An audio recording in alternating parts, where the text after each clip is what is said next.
नमस्कार विद्यार्थियों, स्वयं स्टडी में आपका स्वागत है। आज हम प्राचीन भारतीय इतिहास के अत्यंत महत्वपूर्ण अध्याय मौर्य साम्राज्य का अध्ययन करेंगे। यह टॉपिक यूपीएससी और बीपीएससी प्रारंभिक परीक्षा के लिए बहुत महत्वपूर्ण है। इस वीडियो में हम RS. Sharma, NCERT, unique guide और अन्य महत्वपूर्ण मानक स्रोतों के आधार पर उन तथ्यों को समझेंगे जिनसे प्रतियोगी परीक्षाओं में बार-बार प्रश्न बनाए जाते हैं। सबसे पहले मौर्य इतिहास के स्रोतों को समझते हैं। मौर्य काल के अध्ययन का एक महत्वपूर्ण साहित्यिक स्रोत कौटिल्य का अर्थशास्त्र है। कौटिल्य को चाणक्य और विष्णुगुप्त के नाम से भी जाना जाता है। अर्थशास्त्र में शासन, प्रशासन, राजस्व, कर व्यवस्था, कृषि, व्यापार और गुप्तचर व्यवस्था का विस्तृत वर्णन मिलता है। इसलिए परीक्षा के लिए याद रखें, कौटिल्य, चाणक्य और विष्णुगुप्त ये तीनों नाम एक दूसरे से संबंधित हैं। मौर्य इतिहास का दूसरा महत्वपूर्ण स्रोत है मेगस्थनीज की इंडिका। मेगस्थनीज यूनानी राजदूत था जो चंद्रगुप्त मौर्य के दरबार में आया था। उसने भारत के विषय में इंडिका नामक ग्रंथ लिखा। इंडिका का मूल ग्रंथ आज उपलब्ध नहीं है, लेकिन इसके अंश बाद के यूनानी और रोमन लेखकों की रचनाओं में सुरक्षित मिले हैं। मेगस्थनीज के विवरण से पाटलिपुत्र, मौर्य प्रशासन, समाज और सैन्य व्यवस्था के बारे में महत्वपूर्ण जानकारी मिलती है। परीक्षा में ध्यान रखें, मेगस्थनीज का संबंध चंद्रगुप्त मौर्य से था, अशोक से नहीं। अब मौर्य साम्राज्य की स्थापना पर आते हैं। मौर्य साम्राज्य का संस्थापक चंद्रगुप्त मौर्य था। उसने लगभग 322 या 321 ईसा पूर्व में मगध में मौर्य सत्ता स्थापित की। चंद्रगुप्त की सफलता में चाणक्य की महत्वपूर्ण भूमिका मानी जाती है। चंद्रगुप्त और चाणक्य ने नंद सत्ता का अंत करके मगध पर अधिकार स्थापित किया। मौर्य साम्राज्य की राजधानी पाटलिपुत्र थी। वर्तमान पटना प्राचीन पाटलिपुत्र से संबंधित है, इसलिए यह तथ्य बीपीएससी परीक्षा के लिए विशेष रूप से महत्वपूर्ण है। अब सेल्यूकस निकेटर की बात करते हैं। लगभग 305 ईसा पूर्व में चंद्रगुप्त मौर्य और सेल्यूकस निकेटर के बीच संघर्ष हुआ। बाद में दोनों के बीच समझौता हुआ। इसके बाद सेल्यूकस ने मेगस्थनीज को चंद्रगुप्त मौर्य के दरबार में राजदूत के रूप में भेजा। परीक्षा के लिए इस क्रम को याद रखें, Chandragupta Maurya, Seleucus Nicator, Megasthenes और इंडिका। अब चंद्रगुप्त मौर्य के जीवन के अंतिम चरण की बात करते हैं। जैन परंपरा के अनुसार चंद्रगुप्त का संबंध जैन आचार्य भद्रबाहु से था। परंपरा के अनुसार वह दक्षिण भारत के श्रवणबेलगोला गया। इसीलिए एक और महत्वपूर्ण क्रम याद रखें, चंद्रगुप्त मौर्य, भद्रबाहु, जैन धर्म और श्रवणबेलगोला। अगले भाग में हम बिंदुसार से आगे बढ़ते हुए सम्राट अशोक और प्रसिद्ध कलिंग युद्ध को समझेंगे। प्रमुख शासक बिंदुसार की बात करते हैं। चंद्रगुप्त मौर्य के बाद उसका पुत्र बिंदुसार मौर्य साम्राज्य का शासक बना। यूनानी स्रोतों में बिंदुसार के लिए अमित्रकेट्स जैसे नाम का उल्लेख मिलता है, जिसे सामान्यतः संस्कृत शब्द अमित्रघात से जोड़ा जाता है। अमित्रघात का अर्थ है शत्रुओं का विनाश करने वाला। बिंदुसार ने चंद्रगुप्त मौर्य से प्राप्त विशाल साम्राज्य को बनाए रखा और दक्षिण भारत की दिशा में मौर्य प्रभाव के विस्तार से भी उसका नाम जोड़ा जाता है। बिंदुसार के शासनकाल में पश्चिमी हेलेनिस्टिक राज्यों के साथ राजनयिक संबंध बने रहे। डाइमेकस नामक यूनानी राजदूत का संबंध बिंदुसार के दरबार से माना जाता है। परीक्षा के लिए दो महत्वपूर्ण जोड़ियां याद रखें, मेगस्थनीज, चंद्रगुप्त मौर्य, डाइमेकस, बिंदुसार। अब हम मौर्य साम्राज्य के सबसे प्रसिद्ध शासक सम्राट अशोक की ओर बढ़ते हैं। बिंदुसार के बाद अशोक मौर्य साम्राज्य का शासक बना। अशोक भारतीय इतिहास के उन शासकों में शामिल है जिनके बारे में हमें उनके अपने अभिलेखों से महत्वपूर्ण जानकारी प्राप्त होती है। अशोक के इतिहास की सबसे महत्वपूर्ण घटना थी कलिंग युद्ध। कलिंग युद्ध लगभग 261 ईसा पूर्व में हुआ। कलिंग का क्षेत्र मुख्य रूप से वर्तमान ओडिशा से संबंधित था। कलिंग मौर्य साम्राज्य के लिए राजनीतिक और सामरिक दृष्टि से महत्वपूर्ण क्षेत्र था। अशोक ने कलिंग पर आक्रमण किया और युद्ध में विजय प्राप्त की। लेकिन इस युद्ध में हुई भारी जनहानि और लोगों के विस्थापन ने अशोक को गहराई से प्रभावित किया। कलिंग युद्ध की जानकारी के लिए अशोक का 13वां प्रमुख शिलालेख अत्यंत महत्वपूर्ण है। इसे अंग्रेजी में मेजर रॉक एडिक्ट 13 कहा जाता है। यह यूपीएससी और बीपीएससी प्रारंभिक परीक्षा के लिए अत्यंत महत्वपूर्ण तथ्य है। इसे एक बार फिर याद कर लें। कलिंग युद्ध 13वां प्रमुख शिलालेख। कलिंग युद्ध 13वां प्रमुख शिलालेख। अशोक ने इस अभिलेख में युद्ध के कारण हुई मृत्यु, लोगों के निर्वासन और पीड़ा पर दुख व्यक्त किया। कलिंग युद्ध के बाद अशोक की नीति में महत्वपूर्ण परिवर्तन दिखाई देता है। उसने सैन्य विजय की अपेक्षा धम्म विजय को अधिक महत्व देना शुरू किया। लेकिन यहां परीक्षा के लिए एक महत्वपूर्ण बात समझना आवश्यक है। अशोक का धम्म और बौद्ध धर्म बिल्कुल एक ही चीज नहीं थे। अशोक व्यक्तिगत रूप से बौद्ध धर्म से प्रभावित था, लेकिन उसके अभिलेखों में वर्णित धम्म एक व्यापक नैतिक और सामाजिक आचार व्यवस्था थी।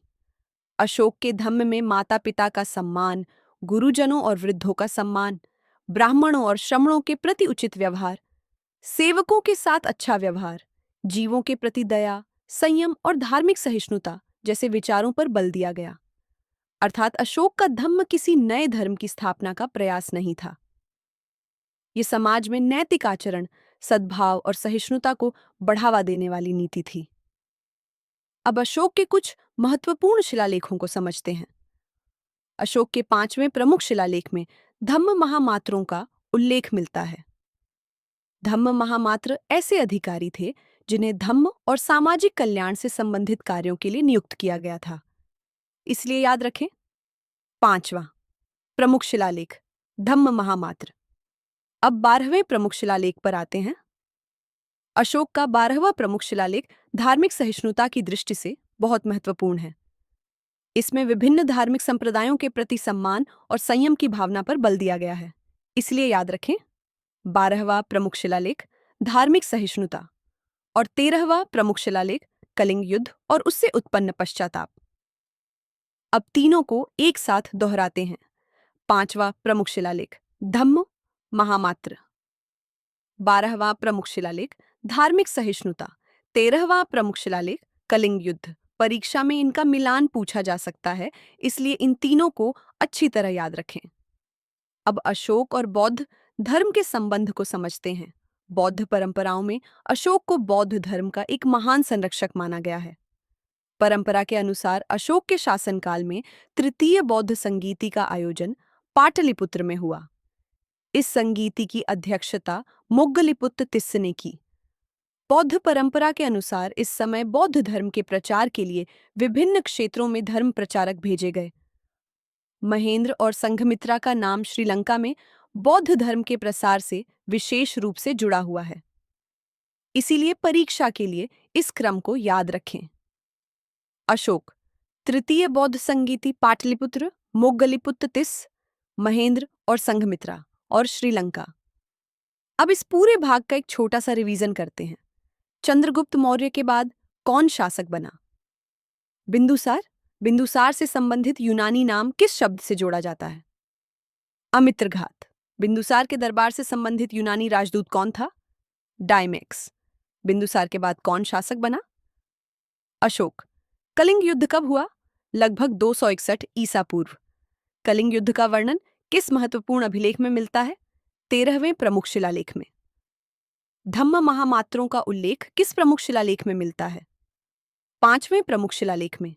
धार्मिक सहिष्णुता से संबंधित महत्वपूर्ण प्रमुख शिलालेख कौन सा है? 12वां प्रमुख शिलालेख। तृतीय बौद्ध संगीति कहाँ आयोजित हुई? पाटलिपुत्र में। इसकी अध्यक्षता किसने की? मोग्गलिपुत्र तिस्स ने। और श्रीलंका में बौद्ध धर्म के प्रसार से किनका नाम विशेष रूप से जुड़ा है? महेंद्र और संघमित्रा। अब हम अशोक के अभिलेखों, उनकी भाषा और लिपि तथा मौर्यकालीन प्रशासन और अर्थव्यवस्था को समझते हैं। मौर्य इतिहास को जानने के लिए अशोक के अभिलेख अत्यंत महत्वपूर्ण स्रोत हैं। अशोक ने अपने विचारों और धम्म से संबंधित संदेशों को शिलाओं और स्तंभों पर अंकित करवाया। इन अभिलेखों से हमें अशोक की शासन व्यवस्था, धम्म नीति, सामाजिक विचार, धार्मिक सहिष्णुता और कलिंग युद्ध जैसी महत्वपूर्ण घटनाओं के बारे में जानकारी मिलती है। अब एक महत्वपूर्ण प्रश्न, अशोक के अभिलेख मुख्य रूप से किस भाषा और लिपि में लिखे गए थे? अशोक के अधिकांश अभिलेख प्राकृत भाषा में लिखे गए हैं। भारत के अधिकांश क्षेत्रों में इन अभिलेखों के लिए ब्राह्मी लिपि का प्रयोग किया गया। लेकिन यहाँ एक महत्वपूर्ण परीक्षा तथ्य ध्यान रखें। अशोक के सभी अभिलेख केवल प्राकृत भाषा और ब्राह्मी लिपि में नहीं लिखे गए थे।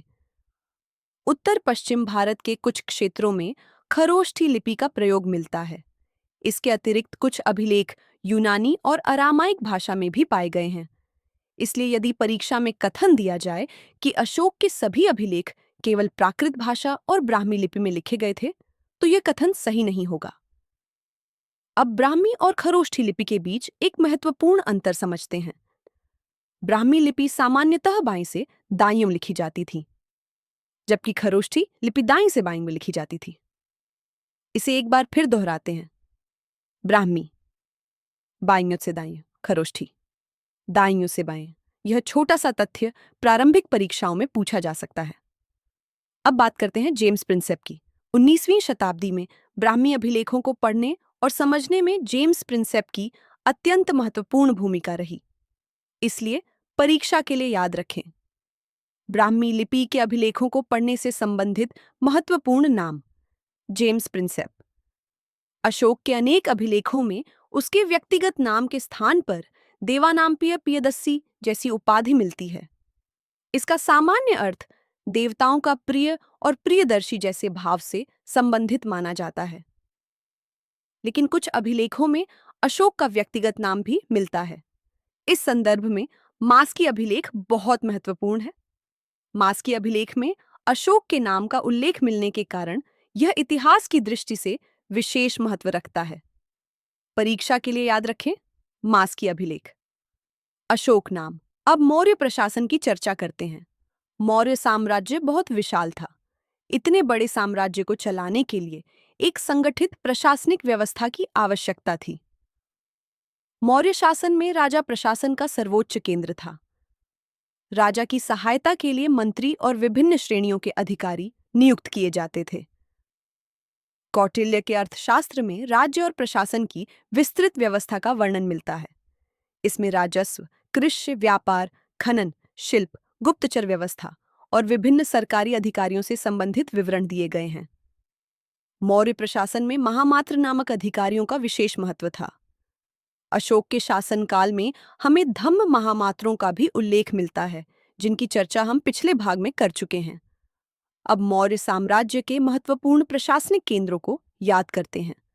साम्राज्य का केंद्रीय राजनीतिक केंद्र पाटलिपुत्र था। इसके अतिरिक्त तक्षशिला उत्तर पश्चिम क्षेत्र का महत्वपूर्ण केंद्र था। उज्जैनी पश्चिमी क्षेत्र से संबंधित महत्वपूर्ण केंद्र था। तोसली पूर्वी क्षेत्र का महत्वपूर्ण प्रशासनिक केंद्र था और सुवर्णगिरी दक्षिणी क्षेत्र से संबंधित महत्वपूर्ण केंद्र था। इसे एक क्रम में याद करें: पाटलिपुत्र, तक्षशिला, उज्जैनी, तोसली और सुवर्णगिरी। इन स्थानों को मानचित्र पर भी जरूर देखें, क्योंकि यूपीएससी स्थान आधारित प्रश्न बना सकता है। अब मौर्यकालीन अर्थव्यवस्था की चर्चा करते हैं। मौर्य अर्थव्यवस्था का मुख्य आधार कृषि थी। भूमि से प्राप्त राजस्व राज्य की आय का महत्वपूर्ण स्रोत था। राज्य कृषि और सिंचाई से संबंधित गतिविधियों पर भी ध्यान देता था। अर्थशास्त्र में विभिन्न आर्थिक गतिविधियों पर राज्य की निगरानी और अधिकारियों की भूमिका का विस्तृत वर्णन मिलता है। व्यापार, खनन, वन, शिल्प, मापतौल और कर व्यवस्था मौर्यकालीन अर्थव्यवस्था के महत्वपूर्ण अंग थे। अब सिंचाई से संबंधित एक महत्वपूर्ण नाम याद रखें: सुदर्शन झील। सुदर्शन झील का इतिहास मौर्य काल से संबंधित है। बाद के जूनागढ़ अभिलेख से प्राप्त जानकारी के अनुसार इसकी प्रारंभिक निर्माण परंपरा चंद्रगुप्त मौर्य के शासनकाल से संबंधित है। चंद्रगुप्त मौर्य के समय पुष्यगुप्त नामक अधिकारी से सुदर्शन झील के निर्माण को जोड़ा जाता है। इसलिए परीक्षा के लिए 3 नाम एक साथ याद रखें: सुदर्शन झील, पुष्यगुप्त और चंद्रगुप्त मौर्य। अब मौर्यकालीन सेना की बात करते हैं। मौर्य साम्राज्य के पास एक विशाल सैन्य संगठन था। सेना में पैदल सैनिक, घुड़सवार, रथ और हाथी महत्वपूर्ण अंग थे। मेगस्थनीज के विवरण से भी मौर्यकालीन सैन्य व्यवस्था के बारे में जानकारी प्राप्त होती है। विशाल साम्राज्य की सुरक्षा और नियंत्रण के लिए शक्तिशाली सेना आवश्यक थी। अब मौर्य प्रशासन की एक और महत्वपूर्ण विशेषता थी गुप्तचर व्यवस्था। कौटिल्य के अर्थशास्त्र में गुप्तचरों को बहुत महत्व दिया गया है। गुप्तचर राज्य को अधिकारियों, जनता, राजनीतिक गतिविधियों और संभावित शत्रुओं से संबंधित सूचनाएं उपलब्ध कराते थे। इस प्रकार गुप्तचर व्यवस्था शासन पर नियंत्रण बनाए रखने का महत्वपूर्ण माध्यम थी। अब मेगस्थनीज द्वारा भारतीय समाज के वर्णन पर ध्यान देते हैं। मेगस्थनीज ने भारतीय समाज को 7 वर्गों में बांटकर वर्णित किया, लेकिन परीक्षा में यहां सावधानी रखनी है। मेगस्थनीज द्वारा बताए गए 7 सामाजिक वर्ग और भारतीय 4 वर्ण व्यवस्था एक ही चीज नहीं है।